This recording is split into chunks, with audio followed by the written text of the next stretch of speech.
My employee is having an affair with a married coworker. I'm having trouble deciding where to draw the line between personal business and professional business here, and I'm hoping you can weigh in with some advice on how much responsibility I have to get involved in this situation. I'm a director at a mid-sized company where I manage 10 managers, each of whom manages between 10 to 20 employees.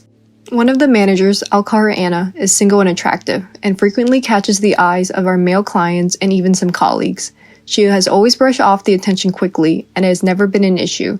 Anna is very personable, and her management style is unique in that her employees feel very comfortable sharing details of their lives they don't always share with the rest of the team.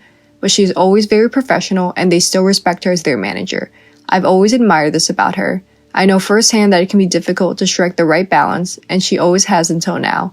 About a year ago, another manager hired an employee, I'll call him Alex, who seems to have hit it off with Anna. Their jobs are such that the two departments don't need to interact much, if ever, professionally, and our company has no policy against office relationships, as long as the manager is not involved with someone they supervise. This isn't the case with Alex and Anna, and so they aren't in violation of any policy. Furthermore, they continue to behave professionally around each other at work. Though it's obvious they've hit it off, they go off-site together for lunch often, are constantly in each other's offices during their downtime, etc. They've never done anything that in itself would concern me as their supervisor. Though I already suspected they were more than friends, this was recently confirmed when I was with Anna in a meeting. She left the table, leaving her phone in plain sight, and I saw a message from Alex that began with, "Hey babe, I'm so glad I got to spend the night with my lips against yours, ... I noticed that she has since changed the privacy settings so that her texts don't display on her phone, so maybe she realized that I'd seen it, and at the very least I know it won't happen again. Anyway, Alex and Anna's private relationship isn't the issue. The issue here is that I happen to know Alex is married because he and his wife live down the street from me. He never wears his wedding ring at work or speaks of his wife and children that I know he has, and I have a strong feeling that Anna doesn't know. She and I are not close enough that I'd feel comfortable approaching her to tip her off as just a friend, nor do I think it would be appropriate as her boss. After all, she very well may know this is an affair and be okay with it. But I really do not believe that's the case, because he's been unusually mum about them at work. There's also not really any situation in which I could casually ask Alex about his wife in front of Anna either. As her supervisor, do you have any advice? I worry that it could tarnish her reputation at work if people learned she was engaged in an affair with the married man at her office. But is that really my place to say something? Or should I just assume that Anna will deduce this on her own? Surely there'll be red flags. What would you do? For what it's worth, Alex seems to be an exceptional employee and a likable guy. That doesn't mean I support what he's doing in his personal life, but I know people do things for all sorts of reasons we can't possibly know from the outside, and I don't hold this against him professionally at all. Update. As fate would have it, I didn't have to decide what to do. After my Reddit post, the story took a strange twist. I was actually reading the comments when Anna came into my office.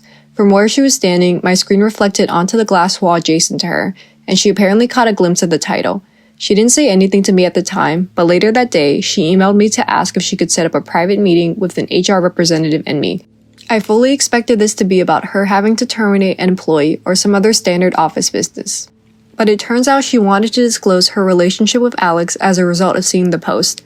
The way this happened was that she basically opened the meeting by saying that she'd seen the headline on my computer and worried I'd been searching for an answer online on how to address the relationship between her and Alex. She then explained that she became romantically involved with Alex, not knowing his marital status, but that she'd found out on her own a while back and chose to continue the relationship. As gracefully as anyone can in these circumstances, she admitted that while it sounds awful, the awkward truth is that she and Alex are still involved in an affair. She said that seeing the post I was reading was enough to let her know that at least one person was likely already onto them, and that she felt that, awkward as it may be, she needed to disclose this to HR so that if someone did start treating her differently as a result, it was on the record that she was aware that people knew about the affair and had good reason to treat her differently. Our HR rep was as speechless as I was. I imagined he isn't approached often to formally document affairs, but we both managed to carefully avoid passing any judgment as we realized it isn't our jobs to decide whether someone's private relationship is appropriate, so long as it doesn't impact their job performance.